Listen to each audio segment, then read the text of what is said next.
Pregnant सास।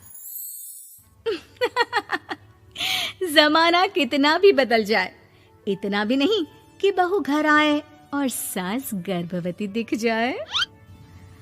देखो मीरा, माँ का पूरा ख्याल रखना है, उनसे अब काम नहीं होता है। क्यों, क्या हो गया है? तुम्हारी माँ तो हट्टी कट्टी दिख रही है, पूरी शादी में घोड़ी की तरह नाची है, अब क्यों काम नहीं होता उनसे? वो माँ प्रेग्नेंट है ना, बच्चा होने वाला है। मैं कभी भी भाई बन जाऊंगा इस साल के अंत तक। क्या बोल रहे हो? वो सर पर हाथ रखकर बैठ जाती है। यार पहले क्यों नहीं बताया? कैसा मजाक है ये?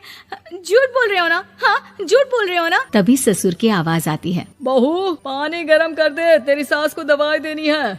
समय पर दवाई ना दी तो परेशानी हो जाएगी। और हाँ, जरा काजू पीस कर दूध में मिलाकर ले आना। तेरी सास खुद से तो अपनी संभाल करेगी नहीं। हे भगवान, ये मैं क्या सुन रही हूँ? ये ससुर जी को क्या हो गया है? मैं क्या सोच कर आई थी? हाय रे, मैं तो किसी को मुंह भी नहीं दिखा पाऊंगी।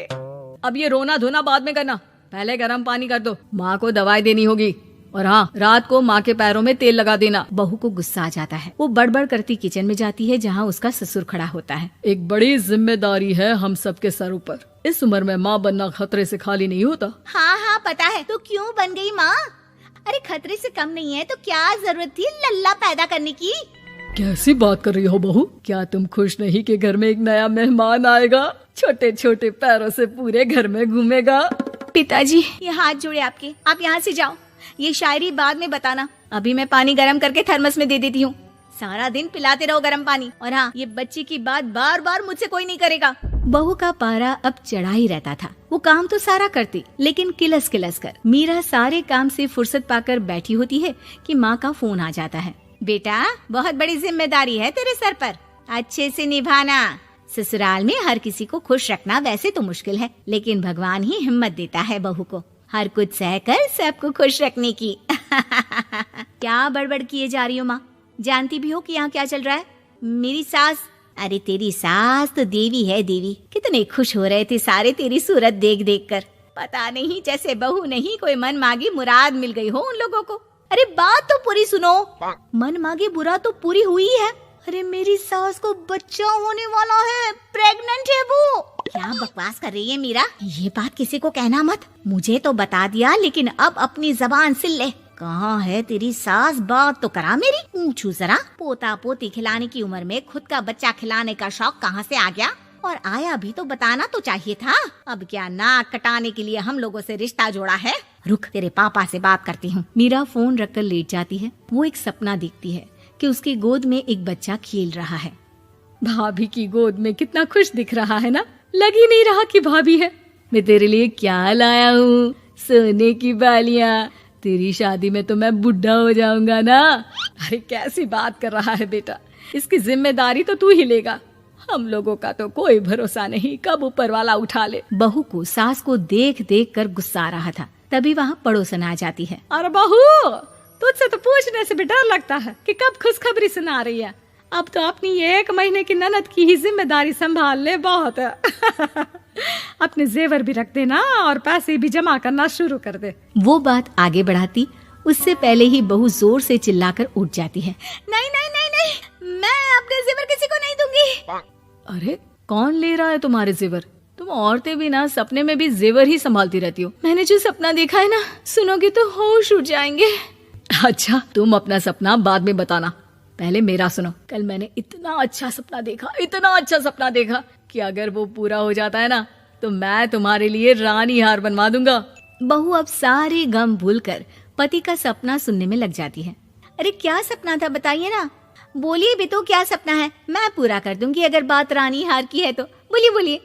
मैंने रात को सपना देखा कि माँ को बेटी हुई है और मुझे बहन। सच्ची, इस घर में बेटी हो जाए तो मैं तो झूम ही उठूं। मीरा का मुंह बन जाता है।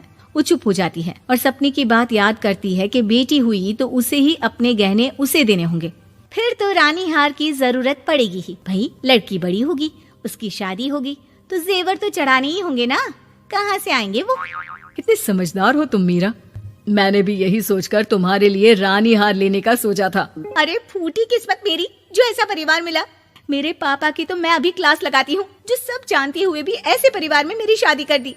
बहू पिता को फोन लगाने ही वाली होती है कि ससुर की फिर से आवाज आती है। बहू गरम पानी ले आ जल्दी, थर्मस में खत्म हो गया है। बाद में खबर लेती हूँ मैं पापा की, पहले सास को गर्म पानी दिया हूँ। बहू अभी किचन में काम कर ही रही थी कि मीरा के मम्मी पापा आ जाते हैं। वो हाथ में ढेर सारे फल लेकर आते हैं।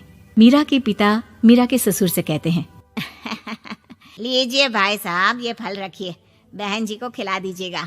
वैसे कैसी है उनकी तबीयत? बस पता तो है आपको, ऐसे वक्त में जो होता है बस वही सब।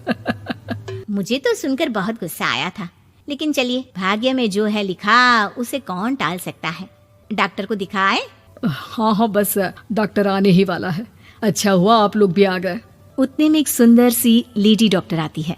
पेशेंट कौन है आप? अरे नहीं जी, मैं तो बहू हूँ इस घर की। मैं तो अभी सोच भी नहीं सकती पोता या पोती के बारे में। अभी तो मेरी सास ही। अरे चुप हो जाना, देख तो ले, डॉक्टर है ये, किसी के भी सामने गुस्सा फोड़ देती है। डॉक्टर कमरे में जाती है और थोड़ी देर बाद बाहर आ जाती है। पीछे से सास भी निकल आती है। हे भगवान, इतना दुख तो किसी को भी ना दे जितना मुझे दिया है। देखिए बहन जी, आप लोगों को तो ये सोचना भी नहीं चाहिए था। वही तो मैं भी कह रही थी कि आप लोगों के लिए तो सोचना भी गुनाह है, लेकिन अब पछताए होत क्या जब चिड़िया चुग गई खेत। डॉक्टर वहाँ से चली जाती है। मैं माँ नहीं बन सकती, मैं प्रेग्नेंट भी नहीं हूँ। ये कैसे? तुम तो बोल रही थी कि अरे वो गैस का दर्द था और पेट भी गैस से फूल रहा था। डॉक्टर ने चूर्ण दे दिया है, गर्म पानी से फाँकना है। मैं अभी लाती हूँ गर्म पानी।